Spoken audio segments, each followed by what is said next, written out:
Episodio 65. Envejecer con gracia y la menopausia. Buenas noches, soy Tomás Guevara, y este es el canal Reescribiendo la Realidad. En el episodio 65 de hoy, vamos a hablar de un tema especial para las mujeres, envejecer con gracia y la menopausia. Suscríbete a este canal para entender tus creencias y su influencia en tu vida.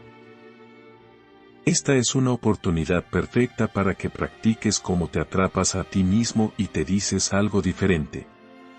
Aunque todavía no lo creas, no importa que no lo creas. No tienes que creerlo todavía. Pero atrápate a ti mismo en esos pensamientos cuando te devalúas y luego da algo diferente. No tienes que decirte a ti mismo que tienes la cara y el cuerpo de alguien que tiene 30 años, o que tienes la cara y el cuerpo de cuando tenías 30 años o incluso 40 años. Pero diciéndote a ti mismo que tu apariencia se refleja en tus expresiones, lo que te diría es que las líneas en tu rostro son creadas por acciones repetidas. Eso es todo lo que son. Genuinamente, eso es todo lo que son. Incluso los bebés comienzan a tener líneas en la cara, dependiendo de si son muy felices, comienzan a tener líneas alrededor de los ojos, incluso cuando son niños muy pequeños. Y no desaparecen, porque están asociadas con acciones repetitivas que el niño está haciendo. Y esto es lo que haces a lo largo de tu vida. Usas tu rostro especialmente, siendo muy expresiva. Este es uno de los elementos más expresivos de ti mismo y de tu cuerpo, tu rostro. Así es como interactúas con otras personas. Es parte de cómo te comunicas con otras personas. Es lo que refleja tu estado de ánimo. Refleja mucho de lo que sientes. Si usted es una persona que nota que tiene líneas considerables alrededor de la boca que se mueven hacia abajo, entonces sonríe más. Las cambiarás, porque tirarán de tu cara en una dirección diferente. No expresas que es malo crear nuevos surcos en tu cerebro. Pero nadie ve tu cerebro. Por lo tanto, es aceptable que tu cerebro cree nuevas arrugas. Y son arrugas, pero piensas que eso es bueno porque significa que estás usando más tu cerebro. Cuando tienes muchas líneas en la cara, significa que estás usando mucho tu cara con respecto a cómo te relacionas con otras personas. Mira a un niño de 10 años. ¿Un niño de 10 años necesita crema hidratante? Sí, porque ya se están moviendo en esa dirección. Pero si no has estado haciendo estas prácticas desde que tenías 10 años, entonces realmente no importa la cantidad de humectantes que uses con tu rostro. Te ayudará a usar humectantes en otras partes de tu cuerpo, y ayudará con la apariencia y el estado de tu piel en otras partes de tu cuerpo porque se deshidratan muy fácilmente y ayuda a que tu piel no se adelgace tanto. Debes consumir lo que consideras grandes cantidades de agua. Esto no va a cambiar las arrugas que ya tienes, pero es probable que evite que se produzcan más arrugas. Pero eso también depende de cómo estés usando tu cara, porque si estás sonriendo, entonces vas a crear esas líneas. Después de todo, esa es tu cara moviéndose en la dirección de reflejar cómo la estás usando. Y eso no está mal. En la cultura occidental, que incluiría Europa, Estados Unidos y el Reino Unido, eso sería lo que se clasificaría como culturas occidentales. Y en las culturas occidentales, tienes esta percepción sobre la apariencia, que las arrugas son malas. A menos que se adhiera a una directriz muy específica y estrecha, entonces es inaceptable. Y eso es muy poco realista, muy poco realista. Hay muchas personas en todo el mundo en otras culturas que reconocen que tu apariencia, a medida que envejeces, te refleja a ti, a tu personalidad, a tu vida, a lo que has logrado. Ya sea que seas un individuo positivo o negativo, ven qué tipo de energía proyectas normalmente y al observar tu apariencia, expresan una apreciación genuina de ella. La regeneración no es reversión. Es simplemente expresar la comunicación a tu cuerpo para que funcione en su capacidad normal, que es crear continuamente más células, para estar constantemente moviéndose en una dirección de procreación de tus células en todo tu cuerpo. No se trata de revertir la edad, y no se revierte lo que ya se ha creado. Simplemente te mueves en una dirección en la que no estás creando degeneración. Por lo tanto, con tus órganos, no los estás degenerando y, por lo tanto, siguen funcionando correctamente. Con tu cuerpo, sus músculos y sus huesos, continúan funcionando correctamente y están funcionando de manera eficiente, que no es propenso a romperse. Por lo tanto, hay muy buenas razones para expresarte a ti mismo esa comunicación con respecto a la regeneración, pero no es la fuente de la juventud. No se trata de revertir lo que ya has creado. Pero ¿qué es lo más importante? ¿Qué les he expresado a todos ustedes repetidamente, una y otra vez? ¿Qué es lo que crea tu realidad? Tu percepción. ¿Y cuál es la pieza que más influye en tu percepción? Aquello a lo que prestas atención y en lo que te concentras, es lo que más influye en tu percepción. Nuestra percepción es el proyector que crea toda nuestra realidad. Si te concentras en algo que te repugna o que odias, eso es lo que vas a crear más. Porque ¿cuál es el principio básico de la conciencia? Siempre crear más. No importa si es positivo o negativo. Siempre creas más. Siempre.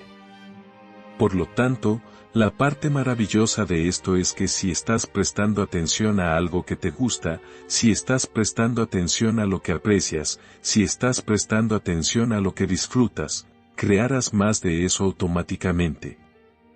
Si prestas atención a tu apariencia, crearás una imagen que será atractiva durante toda tu vida.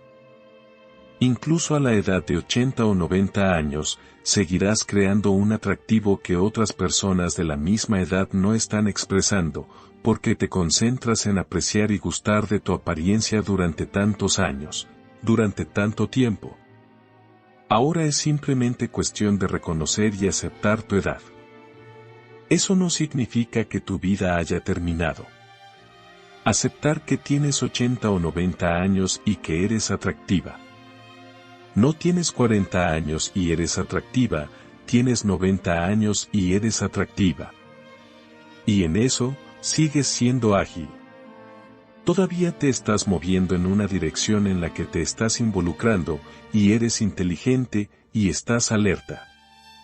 Y expandiéndote, te estás expandiendo continuamente. Eso es tremendo. Por eso, lo que te recomendaría, deja de odiarte a ti mismo. Ahora hablemos de los calores de menopausia. 2 factores producen los calores.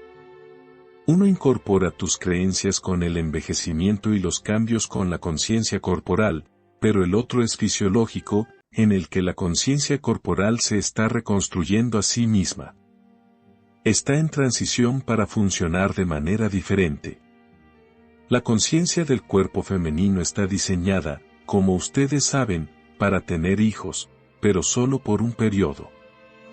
Y en esto, a medida que ese tiempo se acerca a su fin, la conciencia del cuerpo se está reajustando para volver al estado en el que estaba antes de que comenzaras la menstruación. Tus creencias influyen en algunos de los síntomas de eso, porque incorporas creencias sobre el envejecimiento, y tu percepción sobre el envejecimiento, es que tu cuerpo está cambiando más en un estado de deterioro, que en un estado de regeneración. Está volviendo a su estado natural antes de la menstruación, la afectación de lo que ustedes llaman calores, esto también es una combinación de ambos. Hay un aspecto fisiológico que está ocurriendo en el que se produce la expresión hormonal de los estrógenos. Esta hormona en las mujeres comienza a influir en la regulación de la temperatura corporal. viaja a su cerebro y cumple una función para ayudar, no a regular por completo, sino a ayudar a regular la temperatura física del cuerpo, que es una función que está relacionada con la maternidad. La conciencia de tu cuerpo está diseñada de manera diferente a la conciencia del cuerpo masculino para apoyar otra forma, otra vida, por así decirlo.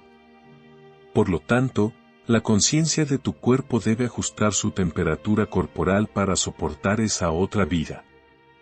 En esto, el estrógeno, una de sus funciones, no todas, es influir en una determinada área del cerebro físico para regular la temperatura corporal. Cuando entras en este estado de menopausia, o lo que denominas premenopausia, estás generando esa acción de devolver la conciencia de tu cuerpo a ese estado original en el que la producción de esta hormona no es tan necesaria. Por lo tanto, la producción de la misma disminuye enormemente. Pero la conciencia de tu cuerpo se ha acostumbrado a que esa hormona influya en tu temperatura corporal. Cuando eso deja de ocurrir, cuando el estrógeno ya no está involucrado en la regulación de la temperatura corporal, el cuerpo reacciona. Tu cerebro ya no está siendo alimentado con ese componente, al que se ha acostumbrado mucho. Por lo tanto, para un tiempo, se confunde y su capacidad para regular la temperatura se está ajustando. Cuando eres pequeño, tu capacidad para regular la temperatura corporal está influenciada de alguna manera, no del todo, pero sí de alguna manera, por tu entorno.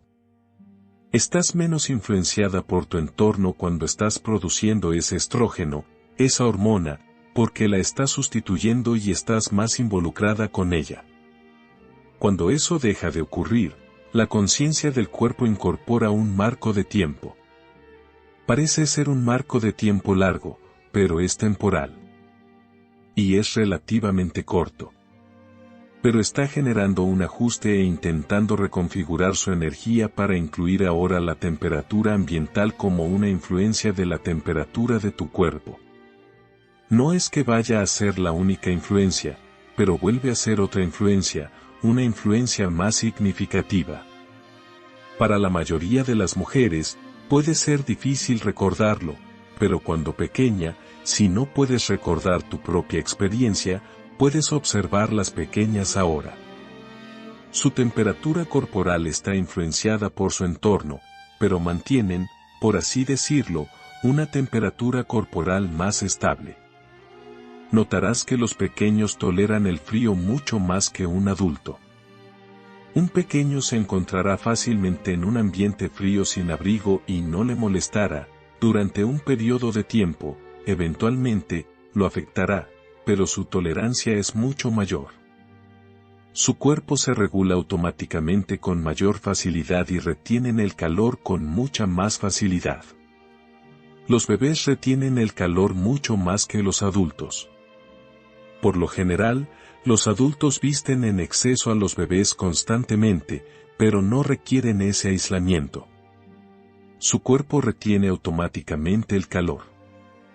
Ahora bien, cuando entras en este periodo de transición, la conciencia de tu cuerpo recuerda que incorpora la capacidad de retener el calor, simplemente se confunde acerca de cuándo retener el calor. Por lo tanto, comienza a experimentar, y está reteniendo calor pero en una capacidad desequilibrada y por lo tanto, momentáneamente, y para algunas con frecuencia. Esa retención de calor se vuelve algo abrumadora y generas esta acción de los calores, que es una liberación de esa energía, porque la conciencia de tu cuerpo está almacenando calor innecesariamente, y comienza a reconocer, demasiado y lo libera, y te sientes muy caliente y liberas esta explosión de energía, esta explosión de calor, que es también la razón por la que generalmente inmediatamente después sientes frío y sudas. El sudor es una acción natural, ya que es la conciencia del cuerpo la que genera naturalmente su sistema de enfriamiento. Pero, una vez más, está desequilibrado, por lo tanto, sudas y te enfrías demasiado rápido y te enfrías. Eso es temporal. Hay acciones en las que puedes participar y que pueden ser útiles. Lo que consumes hasta cierto punto, no del todo, pero hasta cierto punto, te afecta. Porque cuantos más tipos de alimentos consumas, que estén diseñados o que la conciencia del cuerpo reconoce como alimentos aislantes, que contribuyan a la función del cuerpo de generar calor, alimentos en ese tipo de categoría, cuanto menos te involucres en ese tipo de alimentos, menos le estás comunicando a la conciencia del cuerpo que requiere aislamiento. Los alimentos aislantes son alimentos más densos. Los alimentos más densos serían las carnes. No todas las carnes, almidones, lácteos. Esto no quiere decir que debas dejar de consumir alguno de estos, sino prestarles atención y moderarlos. Consume menos de ellos. Puedes optar en algunas situaciones por sustituir un tipo diferente de alimento que sea menos denso por algunos de estos alimentos que son más densos y que están instruyendo a la conciencia del cuerpo para que sea aislante. Notará que la mayoría de las personas que residen en lugares que incorporan cambios estacionales comen de manera diferente en invierno que en verano. En el verano, es más probable que consuman alimentos menos densos, ya que automáticamente, sin pensarlo, sabes que la conciencia de tu cuerpo no necesita retener calor, por lo tanto, automáticamente comienzas a consumir alimentos menos densos. En invierno, se consumen automáticamente alimentos más densos. Expresas que son alimentos cómodos. Consumes más carne. Es probable que consumas más alimentos que sean consistentes con los guisos, que consideras comida reconfortante. La razón por la que son alimentos cómodos es que sugieren calidez. Las papas o patatas se consumen mucho más en invierno que en verano. También son alimentos mucho más densos y, en ese sentido, generan más combustible para el calor. Por lo tanto, esa es una acción a la que puedes prestar atención, lo que estás consumiendo. Cuanto más densa es la comida, más probable es que fomente estos calores, porque estás comunicando a la conciencia del cuerpo, produce calor. Otra acción que puedes incorporar es prestar atención a tu temperatura ambiental. Puede regular, hasta cierto punto, es decir, reducir la temperatura ambiental. No demasiado bajo, porque eso comunica a la conciencia del cuerpo, ahora necesitas producir calor, pero experimenta. Lo ideal es generar una temperatura ambiental que complemente tu temperatura corporal y favorezca que se exprese de manera más uniforme. Pero una temperatura más baja desde el punto de vista ambiental es beneficiosa en estas situaciones. Otra acción que puedes hacer es incorporar cuarzo rosa. Permítete encontrar una piedra de cuarzo rosa que te resulte cómoda. Te sugiero que incorpores dos, una relativamente pequeña que puedas sostener cómodamente en la palma de tu mano. Sugeriría que sea más redonda para que puedas sostenerlo en tu puño. Por lo tanto, puede llevarla fácilmente con usted en cualquier momento. Puedes guardarla en tu bolsillo, por lo tanto, es de fácil acceso, y te sugiero que desarrolles un hábito. Desarrolla el hábito de sostenerla. Llevándola contigo, sosteniéndola. Ni siquiera es necesario prestarle atención. El cuarzo rosa es una piedra interesante, ya que su función principal es absorber. Absorbe energía de forma natural. Por lo tanto, si sostienes esta piedra con frecuencia, absorbe constantemente tu energía y te ayudará a regular la temperatura de tu cuerpo. En otros momentos, si estás en un lugar o una situación en la que quizás te puede resultar más difícil regular la temperatura ambiental, o no estás en tu casa, o si estás en tu casa y puedes estar experimentando un momento de tiempo, un día o una semana, que estás generando más de estos destellos de calores, con más frecuencia, entonces te sugiero que incorpores diferentes cuarzos rosas, siendo este más plano, liso y más grande, aproximadamente entre 1,5 y 3 pulgadas de diámetro. Cuando experimentas esos momentos, puedes incorporar esa piedra. Coloca esa piedra en la vecindad entre tu centro de energía azul y rosa, en tu clavícula, no en tu garganta pero no en tu pecho, en esta área de tu clavícula. Coloca la piedra en esa zona y deja la piedra en esa zona durante aproximadamente 15 minutos en cada momento. No importa la frecuencia con la que lo hagas. Esto será más directo, más instantáneamente para absorber la energía y en más volumen, y por lo tanto ayudando a regular más la temperatura corporal. Ahora, al usar estas piedras, una vez al día, con ambas piedras, dependiendo de la piedra más grande, con qué frecuencia la usas, pero si la estás usando, durante aproximadamente 10 minutos. En algún momento de tu día coloca la piedra afuera y colócala en un lugar en el que esté directamente en contacto con la luz solar. Déjala expuesto a la luz del sol durante aproximadamente 10 minutos. Esto permite que la piedra libere esta energía. Esto vacía la piedra. La piedra tiene una tremenda capacidad para atraer hacia sí misma, pero debe liberar esa energía periódicamente. Si sostienes la piedra todos los días de forma continua o con mucha frecuencia, tardarás aproximadamente 10 minutos en drenarla. Si no lo está usando a diario, no necesita generar esa acción diariamente. Pero si lo usas a diario, sí. No es necesario que estés presente con la piedra cuando la coloques afuera. Y la ubicación donde la coloques en el exterior tampoco es importante. Solo asegúrese de que haya luz solar. No olvides suscribirte a este canal.